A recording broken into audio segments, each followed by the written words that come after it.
कह देने का आरोप है। बहुत बहुत शुक्रिया नवल आपका इन तमाम जानकारियों को हमसे साझा करने के लिए।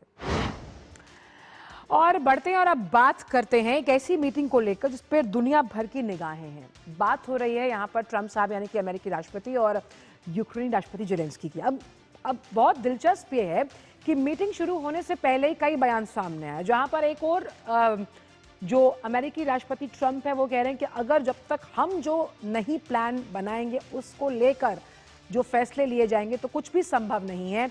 और वहीं पुतिन कह रहे हैं कि कहीं ना कहीं शांति प्रयास में अगर कुछ शून्य है तो वो शून्य कहाँ से, वो सिफर कहाँ से, वो जेलेंस्की की साइड से है। तो आखिरकार ग्राफिक्स के जरिए आपको समझाते हैं कि ये जो बड़ी बैठक है, इस बड़ी बैठक से क्या कुछ उम्मीदें हैं। बड़ी बैठक से उम्मीद ये है कि संघर्ष रोकने का ये बहुत अहम कूटनीतिक प्रयास है। दोनों नेताओं की फ्लोरिडा में ये वार्ता है। 20 बिंदुओं पर एक शांति प्लान करने की तैयारी है। दोनों नेताओं की ये बैठक फ्लोरिडा में होनी है और 20 पॉइंटर्स रहेंगे इसमें। करीब जो प्लान है वो 90% तैयार है, जिसमें लंबी अवधि की सुरक्षा गारंटी पर चर्चा है। अब अमेरिकी राष्ट्रपति ट्रंप कह रहे हैं, बहुत अहम बयान दे रहे हैं कि जो शांति समझौता है, ये जो पीस अग्रीमेंट है, मेरी मंजूरी के बिना इसकी कोई वैल्यू ही नहीं है। और रूस ने वहीं अग्रिम मोर्चे पर बढ़त का दावा किया। हालांकि स्टीव विटकॉफ को आप मानिएगा कुछ समय पहले उन्होंने क्रेमलिन भेजा था।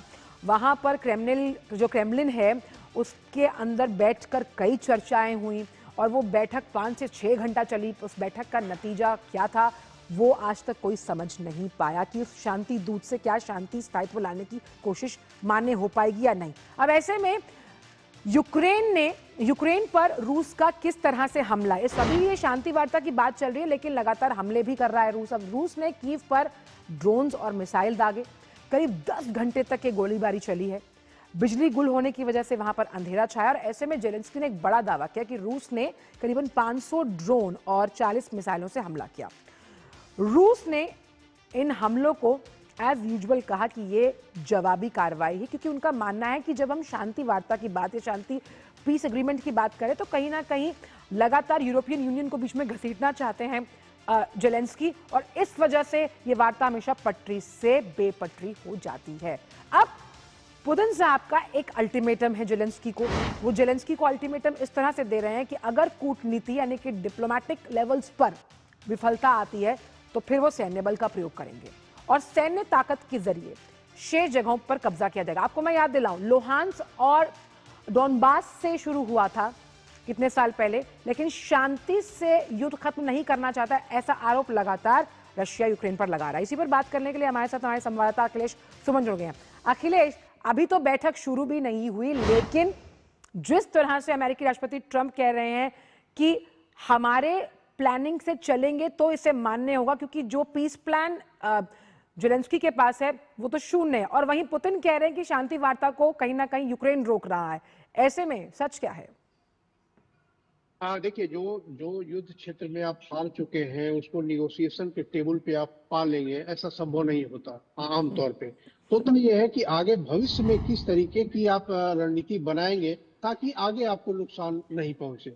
अब देखिए, जेलेंस्की जो है और डोनाल्ड ट्रंप दोनों अपने अपने सोशल मीडिया के माध्यम से डिप्लोमेसी चला रहे हैं। जेलेंस्की जो भी बात करनी होती वो सोशल मीडिया में जाहिर करते हैं और उसके बाद डोनाल्ड ट्रंप भी अपने हिसाब से बोलते कि जब तक मैं नहीं चाहूंगा तब तक नहीं होगा। और इस बीच जेलेंस्की जो है पूरे यूरोप में भ्रमण करते रहते हैं, फोटो अपॉर्चुनिटी दिखाते रहते हैं, हमने इससे बात की, हमने उससे बात की, लेकिन नतीजा क्या है? नतीजा सिफर है। मेरी यूक्रेन के लोगों से बात हुई, यूक्रेन के लोग कहते हैं कि कल रात की जो घटना थी बिल्कुल तरह मर्माहत करने वाली बात थी कि 10-10 घंटे तक अगर किसी शहर पे आप लगातार हमले झेलते रहे तो इसमें निश्चित तौर पे लोगों को परेशानियां होती है। और जेलेंस्की को इस बात की संवेदनशीलता होनी चाहिए कि जितना जल्दी हो सके इस युद्ध का अंत हो, युद्ध विराम चले। अब उसके बाद वो बार बार नई शर्तें लगाते हैं। अब उन्होंने एक अभी जो नई शर्तें लगाई है कि हम रेफरेंडम करेंगे, मतलब जो भी बातें होंगी उसके चुनाव कराएंगे, लोगों से मतदान करवाएंगे। अब रेफरेंडम वाली बात नहीं आ गई। उसके बाद वो कहते हैं कि हमको सिक्योरिटी गारंटी चाहिए और उस सिक्योरिटी गारंटी में नेटो के फोर्सेज, लेकिन बहुत बड़ा सवाल अखिलेश ये है कि जहां राजनीतिक अस्थिरता है वहां आप चुनाव के जनमत संग्रह कराने की बात कर रहे हैं, ऐसा ही कुछ बांग्लादेश भी कहता है। दूसरा सवाल मेरा आपसे यहां पर यह है कि विटकॉफ साहब और जेराड कुशनर भी गए थे, क्रेमलिन में 5 से 7 घंटा बैठक चली, बेनतीजा रही। अभी बैठक यहां शुरू नहीं, तो वो जो 20 केंद्रीय बिंदुओं की बात की जा रही है, वो 90% हमारी प्लानिंग की तैयारी है, उस प्लानिंग को आप धरातल पर कैसे लाएंगे, ये बहुत बड़ा सवाल है यूक्रेनी और रूसी जनता के लिए, जो सिर्फ और सिर्फ शांति अमन चाहती है।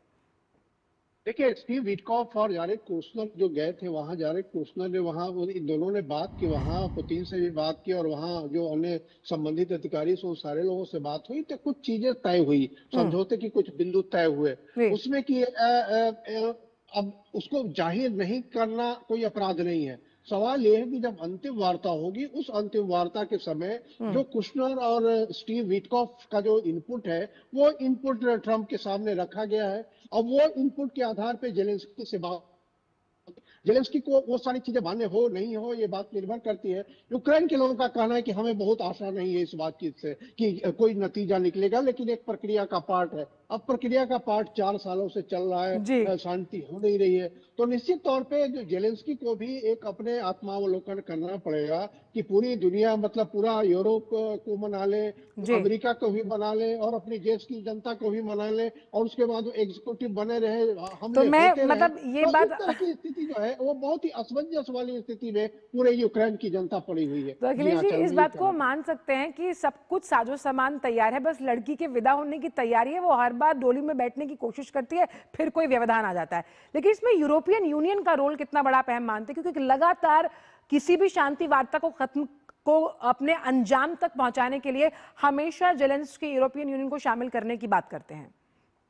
अब देखिए, निर्णायक अमेरिका है, अमेरिका जो कहेगा वही यूरोपियन यूनियन मानेगा, और यूरोपियन यूनियन अगर मानेगा तो उसके बाद जेलेंस्की के लिए कोई चारा नहीं बचता है, वो दो। लेकिन यूरोपियन यूनियन के अपने स्वतंत्र मत है, क्योंकि यूरोप बिल्कुल कह सकते हैं यूक्रेन से सटा हुआ है, पोलैंड है, उसके अलावा पूरा यूरोप सटा हुआ है, तो इन लोगों को भी एक चिंता होती है। लेकिन अंत में अगर डोनाल्ड ट्रंप ही सब कुछ तय करेंगे, तो यूरोपियन यूनियन को चाहिए कि डोनाल्ड ट्रंप से बात करके फाइनल करे, और डोनाल्ड ट्रंप जो कहे वो जेलेंस्की माने। क्योंकि देखिए, ये जो अनवरत यूरोपियन यूनियन के सारे सदस्यों के भी कुछ अलग अलग विचार हो सकते हैं, कोई कंसेंसस होना संभव नहीं है कि सारे देशों के बीच में। चलिए, तो साफ तौर पर उम्मीद यह है कि फ्लोरिडा में जब ये बैठक होगी, उम्मीद की जा रही है कि इसके कुछ सकारात्मक नतीजे सामने आए। बहुत बहुत शुक्रिया आपका अखिलेश, इन तमाम जानकारियों को हमसे साझा करेंगे। तो आज न्यूज पंच में इतना ही, कल आपसे मुलाकात होगी कुछ नई प्रमुख विषयों के साथ। जुड़ेंगे हमारे तमाम रिपोर्टर्स। मुझे मेरी पूरी टीम को दीजिए इजाजत। नमस्कार।